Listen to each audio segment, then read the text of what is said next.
Учурда Мамыров көчөсүн оңдоп түзөө иштери кызуу уланып жатат.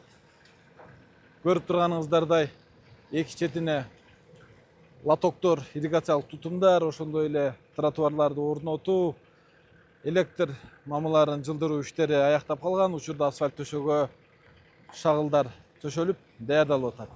Аны менен бирге катар Мамыров көчөсүнүн жээгинде жайгашкан Кайырма деген канал бар. Билесиздер, бул каналдын жээгине толтура курулуштар, имараттар, жеке менчик жайлар, тосмолор бүт курчалып, каналды бойлой курулуштар курулуп калган болчу. Ош шаарынын мэри Жеңишбек Черматовичтин тапшырмасына ылайык каналдын корук зонасын ачып, курулуштардын баарын алып салуу боюнча тапшырма берген. Рейд кыдыруу учурунда ага ылайык тиешелүү кызматтар бул жерде толук өзүңүздөр көрүп байкап тургандай сыноос иштерин жүргүзүп, бул жердеги Кайырма каналын толук ачып бүтүштү.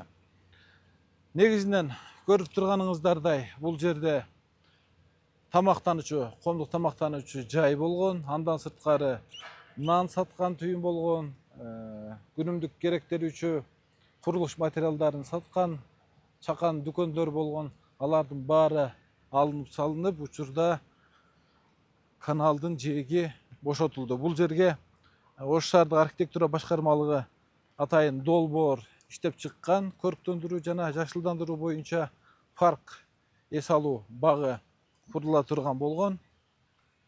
Бул жагында дагы мына темир база бар. Ал темир база дагы учурда бузулуп жатат. Мондай Кайырма каналы сонун бир кооздукта бул жерде агып турган. Бирок тилекке каршы айланасы буга чейин ар кандай курулуштар менен тосулуп, көпчүлүк жолдон өткөндөр бул жерде канал бар экендигин дээрлик билбейт болчу.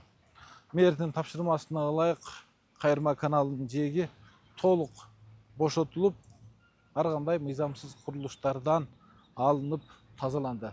Кудай буйруса, мына бул жерде көптөгөн жаңы турак үйлөр түшүп атат. Бул жерде бар жашоочулар, алар үчүн бошотулган жердин ордуна жана айтып өткөнүмдөй